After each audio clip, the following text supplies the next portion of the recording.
Je me suis trompée de bouton, donc la vidéo, elle sera en 2 fois. Tant pis, on s'en fout. Donc, j'avais un jardin de 600 mètres carrés, deuxième partie. et j'avais acheté donc cette meulière moyenne, puisque je vous ai déjà dit, j'ai vécu dans une grande, une petite et une moyenne meulière. C'était vraiment le top. Enfin, je vais pas parler de la meulière, on s'en fout. En fait, j'ai acheté la meulière parce qu'une meulière, c'est extraordinaire, mais c'était une ruine hein, que j'ai retapé, et surtout à cause du jardin, ce que je ne vous avais pas dit. Alors, le jardin de ma meulière, c'était la brousse, en fait. Hein. Et quand j'ai visité la maison, bon, j'ai vu tous les travaux qu'il fallait que je fasse. C'était dégueulasse. Bon, passons. Dégueulasse, mais tout y était, hein. Vous voyez? Parce que les gens, ils veulent toujours des trucs, comment dire, des trucs magnifiques et tout. Pas moi. Moi, le magnifique, je le vois dans la structure, en fait. Je me dis, putain, cette structure est magnifique.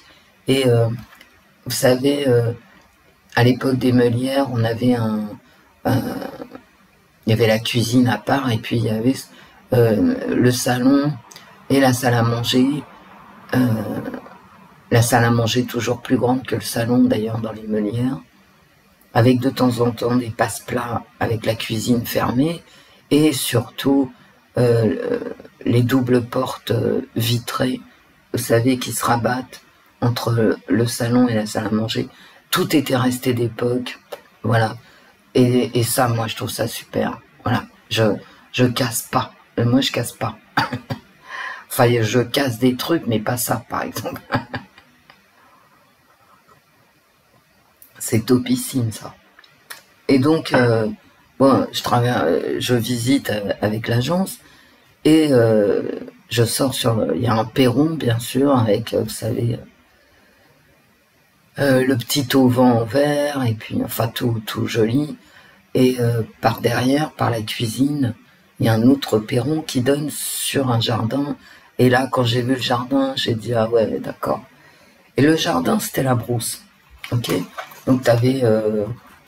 ah putain, je suis obligé de remettre en pause encore. Ça va être une horreur. 2 minutes. Voilà, je suis revenu, putain. Et ce jardin, c'était du lilas sauvage sur la gauche en sortant, des fougères magnifiques, des rosiers qui s'étaient transformés en ronciers, de l'herbe, des fraises sauvages, un énorme marronnier, et bien sûr les clapiers et le poulailler au fond. Bon. Un jardin pas entretenu, avec plein d'espèces vivantes, qui se sentaient très bien. Mais évidemment, on n'avait pas de massif, il n'y avait pas de gazon. Vous voyez, c'était la nature qui avait décidé de donner des fraises, des roses, du lilas sauvage. Le lilas sauvage, mais quel bonheur. Bon, quand j'ai vu ça, j'ai dit hop, c'est bon. Bon, évidemment, maintenant les gens ils veulent des choses parfaites, vous voyez, mais la nature elle est parfaite en fait. Et donc, bah, cette meulière, voilà, je l'ai occupée, je m'en suis occupée. Mais alors le jardin, bah écoutez, croyez-moi ou pas, peu importe, je l'ai laissé vivre, ok? Donc j'ai eu des fraises, j'ai eu des roses, j'ai eu des lilas sauvages. Le lilas sauvage, c'est un embaume, mais forcément ça donne pas des belles fleurs, vous voyez? Simplement ça donne une odeur, mais alors, parce que j'avais tout un mur quand même, de mitoyenneté en fait, avec un autre jardin, où il y avait que du lilas sauvage. Donc quand tu ouvres quand tu ouvres tes fenêtres au printemps, bah t'as toute l'odeur mais vraiment. Et quand j'étais fatiguée, parce qu'à cette époque-là, je travaillais, hein, dur même, donc pour me reposer en fait, je m'asseyais sur mon perron de cuisine, et j'admirais mon jardin sauvage. Un jardin zen, en fait, c'est ça. Alors, il y a deux façons... Non, mais là, je suis pas sérieuse, en fait. Il y a deux façons d'envisager un jardin zen. Soit comme moi à l'arrache, mais je vous le conseille pas quand même.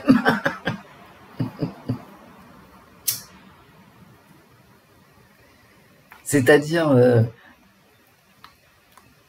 tellement respecter les plantes que vous touchez à rien. Mais c'est dans ma nature. Hein. Moi, je suis incapable d'élever un animal. Les enfants, je ne supporte pas quand ils pleurent. Alors, que ça soit dans les supermarchés, dans la rue, chez moi, un enfant qui pleure, moi, je ne le supporte pas. C'est plus fort que moi, il faut que je me lève, que j'aille le prendre dans mes bras. Voilà. Les plantes, c'est pareil. Ce qui me vaut d'ailleurs maintenant à Paris d'avoir un arbre dans mon salon, parce que à force de chouchouter ma plante, bah, elle devient un arbre. Hein. Oui. Je ne supporte pas. Oui, il y a des choses que je supporte pas. Mais c'est physique. Hein. Moi, quand il y a un gosse qui pleure, ah non, je me précipite. Hein. Et mon arrière-grand-mère était comme moi, je pense que c'est génétique. Hein. C'est-à-dire, ça me soulève l'estomac, ça me fait un truc physique. Je supporte pas un gosse qui pleure. Il faut absolument que je me lève. Et que j'aille... et que j'intervienne. Non, mais c'est horrible, en fait. C'est con, hein. Voilà. Vous allez me dire, oui, mais... voilà, il faut les laisser pleurer. Ah ben non. Ah non. C'est au-delà de mes forces.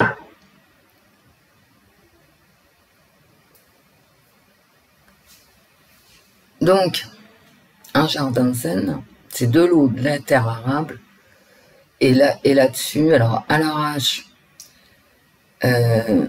tu laisses toutes les espèces qui vivent dans ton jardin, d'accord? Donc, qui ont pris leurs aises, hein. Et là-dessus, tu sèmes ou tu plantes d'autres trucs, par exemple, mais tu fais pas un potager, en fait. Bah, tu prends un morceau de terre où il n'y a pas encore grand-chose, et tu vois ce que ça donne si tu y mets une courgette ou deux, des salades, des tomates, voilà. Mais si tu veux, sans cordeau, sans dégommer la terre, sans arracher ce qui existe déjà. Comme dans mon jardin de ce fameux pavillon à Enghien-les-Bains. Je plantais des tomates, mais pas bien comme il faut. Pas comme j'ai appris qu'il fallait faire un potager. Tirer des fils, faire tout droit, machin. Tu fais pas comme ça. Tu mets là où il y a de la place, en fait. Et tu vois ce que ça donne, surtout. Alors là, c'est à l'arrache. Hein. Ah, ça, c'est du zen à l'arrache. C'est ce dont moi, je suis capable. C'est tout. Et ensuite, comme il y a des interactions chez les végétaux, beaucoup plus qu'on ne le pense et qu'on l'admet, parce que sinon, on voudrait même plus manger de tomates, vous voyez? En fait, selon ta terre et les végétaux qu'il y a autour, ta tomate, on va prendre la tomate, soit elle meurt parce qu'elle n'arrive pas à s'adapter au milieu des fougères et des rosiers, machin, soit elle pousse et ses racines se mélangent avec la végétation autour, ce qui fait que il y a une interaction entre le rosier, la tomate et la fougère. C'est ça, un jardin zen. Et là, il faut de la patience. Et non seulement de la patience, mais quand on va récolter, bah ouais, hein, cueillir les tomates au milieu des fougères, des rosiers et des tilleuls et des lilas sauvages, il ne faut pas endommager les plantes autour. C'est-à-dire, il faut être vraiment précautionneux et respectueux. Ok. Ça, vous pouvez le faire, hein, ceux qui aiment, ceux qui supportent le bordel. Parce que moi, mon jardin, c'était le bordel. Hein. Ouais.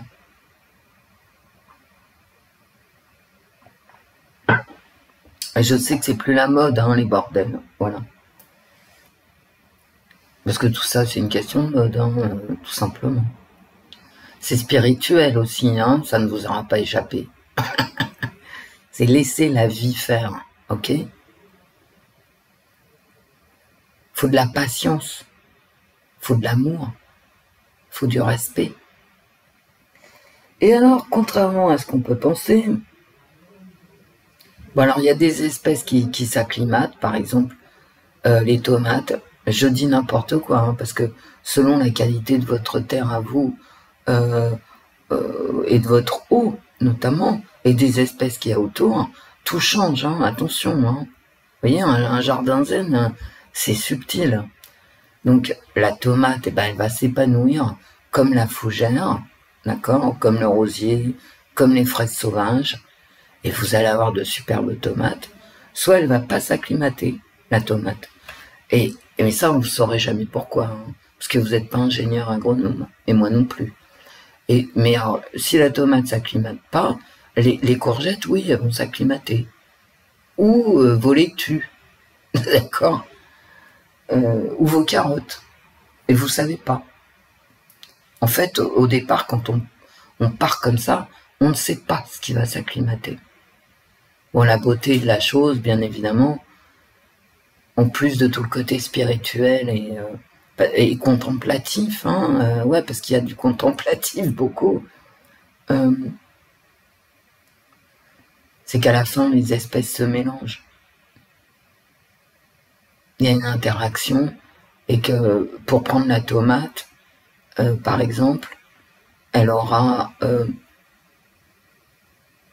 plus ou moins fusionné d'une façon qu'on ne comprend pas encore avec la fougère et le rosier et les fraises. Ok? Et la cueillette, attention. Bon, alors les Japonais, qu'est-ce qu'ils font? Parce que moi c'est Wendy, hein, c'est donc du grand n'importe quoi à la base, hein, mon jardin zen. Alors autant au niveau de la rénovation d'une meulière, je peux être intraitable. Au niveau des structures et de la décoration, des choses comme ça, autant dans un jardin zen, bon, moi c'est du grand n'importe quoi quand même. Hein. Ah oui. Là, je me lâche. Hein. Bon.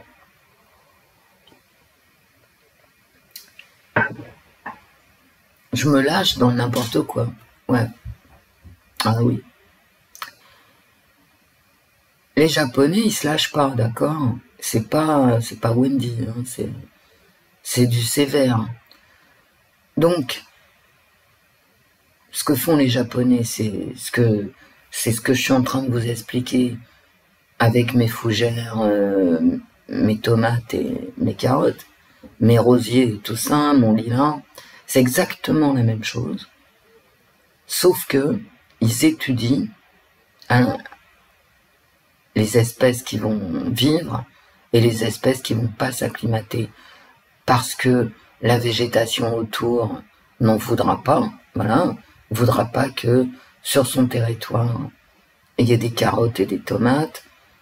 Par contre, elle voudra bien qu'il y ait des courgettes et des pommes de terre. Vous voyez, c'est très... Voilà. Il faut du temps, beaucoup de temps, énormément de temps. Il faut s'asseoir dans son jardin zen. Moi, j'avais pas le temps à l'époque de le faire et je le regrette énormément. Mais on peut pas tout faire, hein, malheureusement.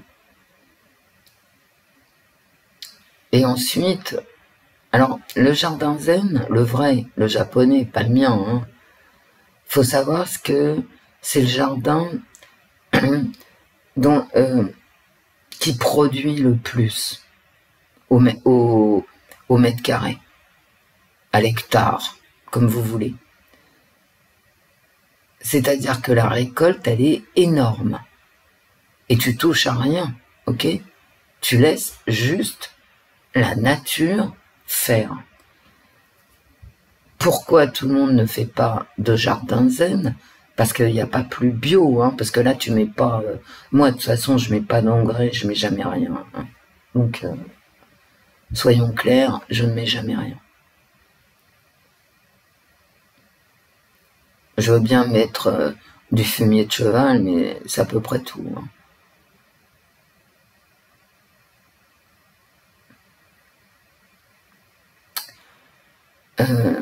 Pourquoi est-ce qu'on se met pas à cette agriculture, puisque c'est celle qui a la plus grosse productivité au monde? C'est cette agriculture zen, d'accord, qui vous donnera le plus de légumes, en fait, et de fruits. Pourquoi? Parce que la récolte, comme je vous l'ai expliqué, il faut pas détruire les fougères, les rosiers, les lilas sauvages, tout ce qui est à dégénérer, en fait. Pourquoi? Parce que la récolte, c'est à la main, en faisant attention, on met les pieds. Et donc, ça demande une main-d'œuvre absolument faramineuse. Tu es obligé de crapahuter au milieu des fleurs. Moi, je vous parle de rosiers parce que j'avais des rosiers, mais j'avais pas que ça. Hein.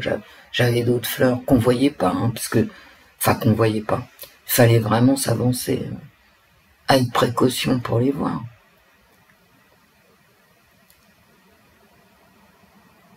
Et il faut respecter toute la végétation pour aller faire sa récolte de carottes, de pommes de terre, de tomates et de courgettes. Vous voyez le bordel?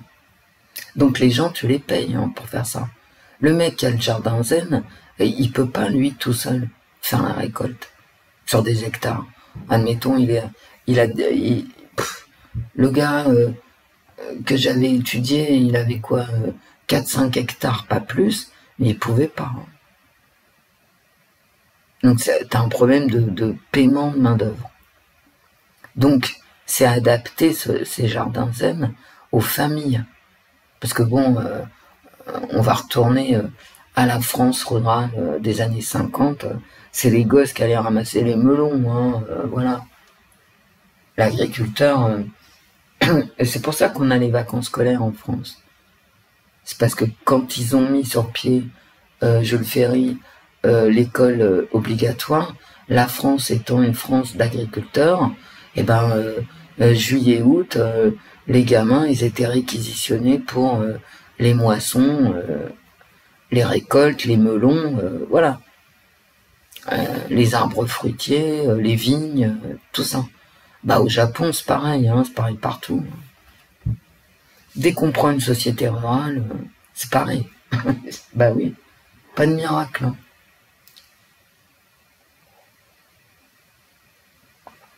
En fait, le jardin zen, c'est ce qui produit le plus. C'est 100% bio, hein. Puisqu'en fait, t'as pas besoin d'engrais, puisque les espèces se renforcent les unes les autres. Les espèces sauvages, les fleurs, les arbres, et les espèces que tu manges, en fait. Et donc, j'ai décidé d'avoir un jardin zen. Et pourquoi je l'ai pas fait? Bah parce que mon mari est mort, hein. Voilà, c'est tout. Et qu'il faut être deux, hein, parce que tout seul, t'y arrives pas, hein, tout simplement. Bah, t'y arrives sur un petit truc, mais moi je voulais grand, hein. Moi, vous savez, je veux toujours grand. Ouais, je suis folle, hein. Ouais. Bah, j'ai un côté cinglé, que ça vous aura pas échappé. Et, et moi, je voulais vraiment une récolte, quoi. Je voulais vraiment faire, je sais pas comment vous dire, en fait. Je voulais produire des légumes comme ça. Pour produire des légumes comme ça, il fallait deux.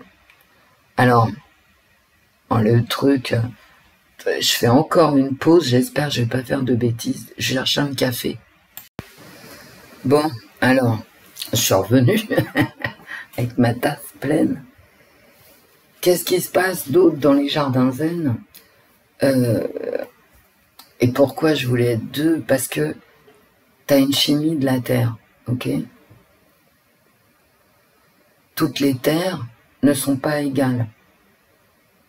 Donc, si tu veux le faire, ton jardin zen, de façon scientifique, il faut que tu étudies la qualité de ta terre et la qualité de ton eau, ok? De l'eau qu'il y a sur ta terre, hein? Parce qu'il est hors de question d'aller faire des kilomètres. Enfin, je veux dire, quand t'as pas d'eau, laisse tomber, hein. Même pas la peine. Ou alors, il faut que tu sois par exemple, dans des régions où il pleut tout le temps, où il pleut suffisamment, la Bretagne, l'Aquitaine, etc., c'est jouable. Mais je t'encourage quand même à avoir de l'eau sur ton terrain. Enfin, moi, personnellement, il me fallait de la terre et de l'eau. Voilà. Je t'encourage vraiment, hein, voilà. Parce que si tu comptes sur la pluie, c'est aléatoire, ça a toujours été aléatoire. Historiquement, une année où il pleut pas, bah, t'as pas de récolte et c'est la famine, hein, grosso modo, voilà, c'est ça. Donc, toutes les terres ne sont pas égales, donc il faut que tu étudies la chimie de la terre, la qualité de ton eau, et selon, bien évidemment, la chimie de ta terre, tu vas pas planter les mêmes espèces. Regardez les asperges, d'accord? C'est de la terre, c'est du sable, hein. Donc, si ta terre c'est de la tourbe, laisse tomber, quoi. Voilà. Enfin non, laisse pas tomber. Vois ce que tu peux faire. Mais ça s'étudie parce que non, les melons, par exemple, ça pousse pas comme ça n'importe où à l'île Roubaix-Turcoing, ok? Donc tout ça, ça s'étudie. Le climat de la région, le climat historique, la pluviométrie, et puis surtout la qualité de ta terre. Est-ce que c'est une terre d'argile, de sable, voilà. Ou comme la terre où je suis né, moi, de cailloux. Voilà, ça change tout. Effectivement, si t'es dans la Beauce, t'auras moins de mal, hein, on est d'accord. Donc, il faut étudier la qualité de ta terre et voir les espèces qui ont plus de chances de proliférer sur ta terre, en fait. Bon, alors moi, sur un jardin zen, c'est à l'arrache, d'accord? Mais la personne avec qui j'ai choisi de faire ma vie, de construire ma vie, ah bah non, c'est un scientifique. Enfin, c'était un scientifique, donc bref. Après, on rentrait dans des discussions.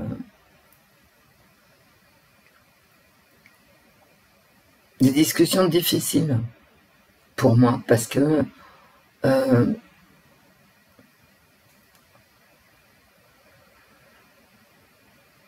moi, je suis pour faire les choses, d'accord? Et c'est pas la peine de me dire blablabla, gna gna gna. Si j'avais écouté tout le monde, tous ceux qui m'ont dit non, tu vas pas y arriver, mais j'aurais rien fait, quoi. Croyez-moi, on y arrive. Alors, avec des hauts et des bas, hein. Bah ouais, je prends mon expérience à moi, hein. Parce que rénover une meulière, c'est du même acabit que se lancer dans un jardin zen. C'est pareil. Tu commences, tu sais pas où tu vas, d'accord? Parce que tu sais pas ce qui va te tomber sur la gueule, quoi. Hein? Eh ben, un jardin zen, c'est la vie, ok? Pour ça qu'on dit zen, d'ailleurs, hein. C'est spirituel. Il y a ce que tu veux, et puis ce que Dieu veut, hein? Donc, il y a ce que toi tu veux, et puis il y a ce qui est possible, ce que la terre va te donner. Et finalement, c'est miraculeux. Quand j'avais demandé, quand j'avais acheté cette maison, j'avais dit à ma grand-mère, allez, viens, quoi, viens voir. Ma grand-mère se pointe.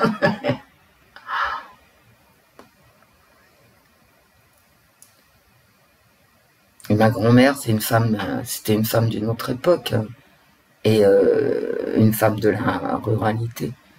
Elle traverse la maison, elle était comme moi, elle trouve ça magnifique. La maison était pourrie complet, mais enfin c'est pas grave. Toutes les deux, on trouvait ça magnifique.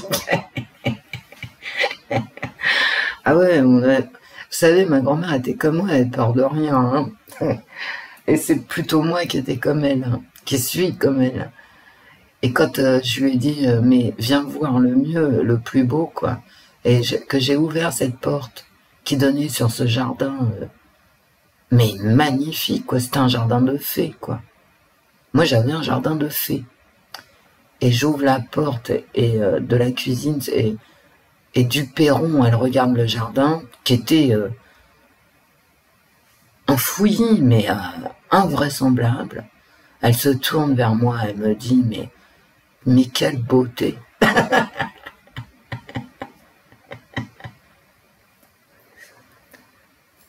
Et ni elle ni moi, nous n'avons touché quoi que ce soit. Alors elle a pris une petite binette, hein, ma grand-mère, et pendant que j'étais au boulot, elle a déblayé un petit peu l'entrée du sous-sol total et l'arrivée au perron de la cuisine pour qu'on puisse quand même accéder aux portes et mettre des chaises et une table et profiter, hein, du jardin. Mais c'est tout, elle a jamais touché. Elle était sidérée, elle était comme moi, elle a jamais touché à rien. Jamais.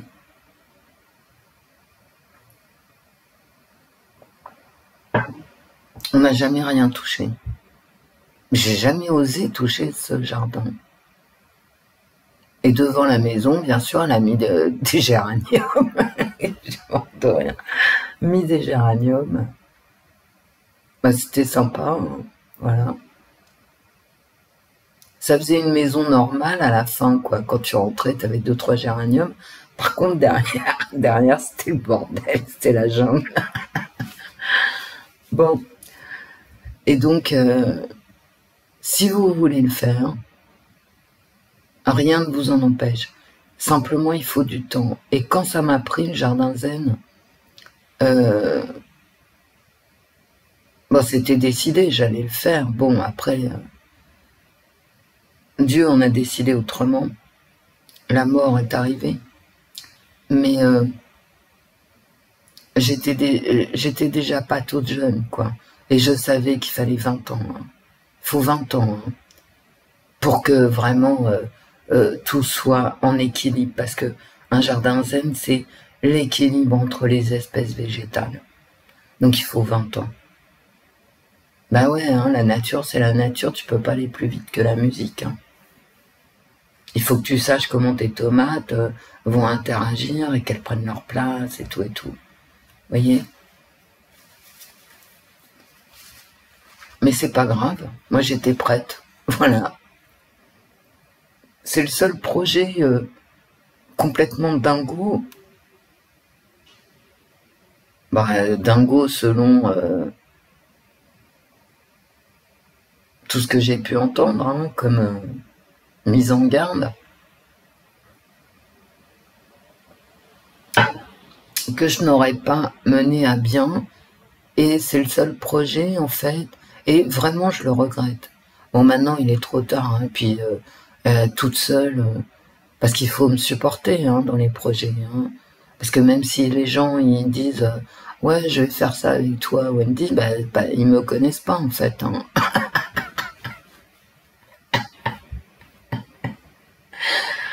Je suis assez terrible hein, dans mes projets. Je suis autoritaire en fait. Hein. Parce qu'un projet comme ça de création, il faut savoir où tu vas, et, il faut savoir ce que tu veux et t'y tenir, hein, malgré les aléas, d'accord? Parce que des aléas, t'en as tout le temps. T'as forcément un bout de toiture qui s'envole, t'as forcément une tomate qui veut pas prendre, t'as forcément des salades qui pourrissent. Tu vois, je veux dire, voilà, c'est quand même un peu la merde, hein. Mais c'est pas grave, tu continues jusqu'à ce que la toiture soit d'aplomb, jusqu'à ce que t'aies trouvé l'endroit dans ta terre et tes fougères où tu peux mettre ta tomate. Voilà, il faut de l'huile de coude, il faut de la volonté. Voilà. Il faut plier aussi devant la réalité. Et il faut contourner la réalité. Alors moi, je suis très fortiche pour contourner les réalités. Bah ouais, mais ça, c'est parce que j'ai pris de l'âge. Mais je veux dire, quelqu'un qui est jeune et qui veut faire un jardin zen, bah ça va lui apprendre la vie. Hein. Donc, j'espère que parmi vous, il y en a qui auront envie. Il y en a qui comprendront le côté extraordinaire du jardin zen, le côté spirituel, le fait de faire corps avec la nature.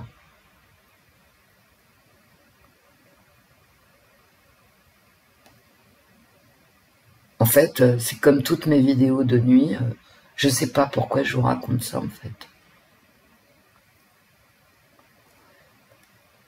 Parce que vous me connaissez mieux et que je vous connais mieux, parce que tout est dialectique et interactif. Mais à part ça, mais j'ai quand même l'espoir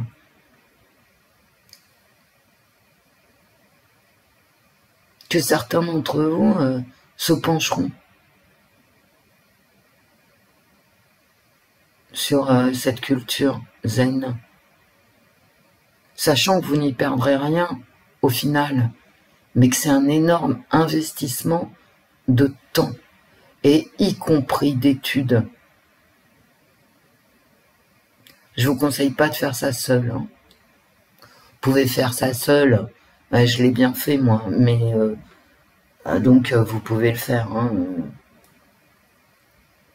Je l'ai fait sur un jardin de 600 mètres carrés auquel j'ai jamais demandé de me nourrir. Hein. D'accord. Si vous voulez que ça vous nourrisse, bah écoutez, il va quand même falloir y passer du temps et des études. Moi, j'étais pas trop pour le côté études chimiques, machin, tout ça, même si j'en comprends bien la finalité. Mais moi, j'étais plus sur le côté spirituel, vous voyez. Alors, je dis spirituel, je sais pas. À l'époque, j'étais, bof, spirituel, j'en sais rien, mais en tout cas, j'étais sur le côté à l'arrache, parce que c'est ma nature, à l'arrache. Je veux, donc je fais. Vous voyez, je fais. Donc, je fais. J'étais une fée. Un jardin de fées. Voilà. J'avais un jardin de fées.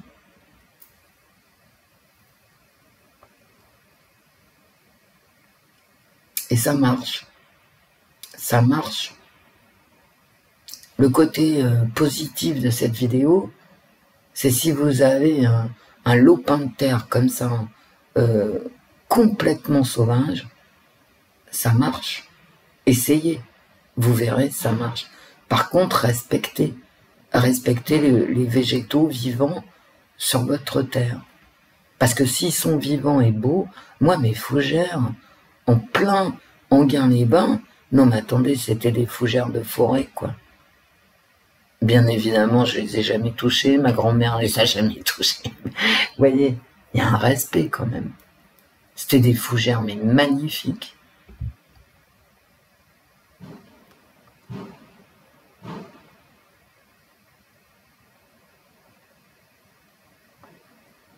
Moi, je vais vous dire, n'ayez pas peur, quoi.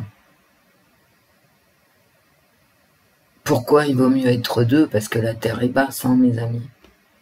Eh oui. Tout seul, que vous soyez un homme ou une femme,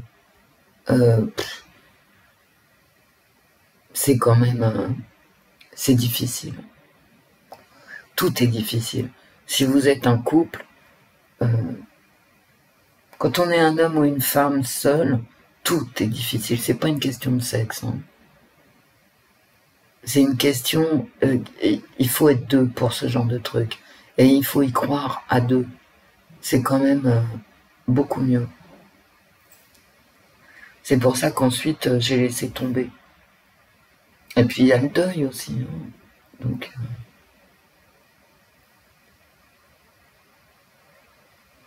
voilà. On est passé des aborigènes à la vie de couple. Les aborigènes n'ayant pas de vie de couple. Hein? Non.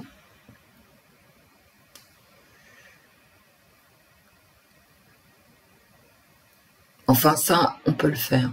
Avoir un contact et se nourrir dans la paix et la sérénité et la beauté et les fleurs. C'est quand même magnifique, non? Vous trouvez pas? Aller cueillir ces courgettes au milieu des fleurs, quand même. Hein. Attendez, quoi. Elle est pas belle, la vie. Voilà, mes amis. Bah, écoutez, j'espère que ça vous aura donné des idées.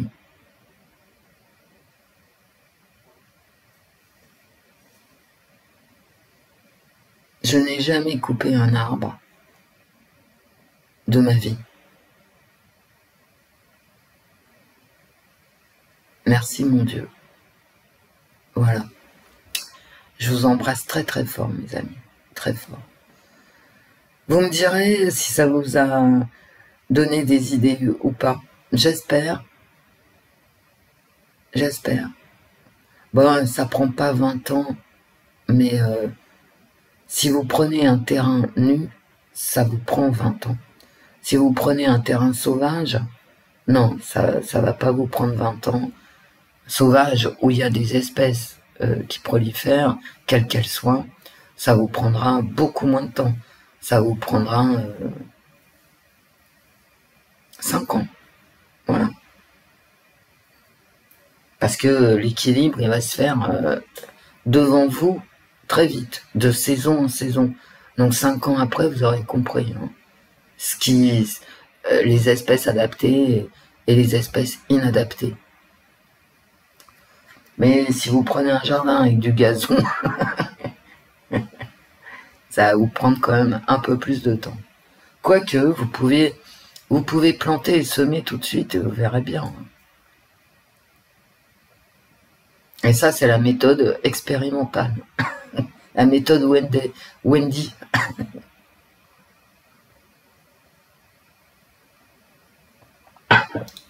Mais bon, c'est pas une méthode scientifique. Au niveau scientifique, étudiez votre terre. Bon, je vous fais des bisous. Je vous embrasse très fort. Je me marre parce que vraiment, quelle idée ce jardin zen, quoi. N'oubliez pas qu'il y a une dimension vraiment spirituelle dans le... Bah, ça porte son nom, hein, c'est zen. C'est donc du bouddhisme zen, en clair. Gros bisous, mes amis. Vraiment. et bon dimanche.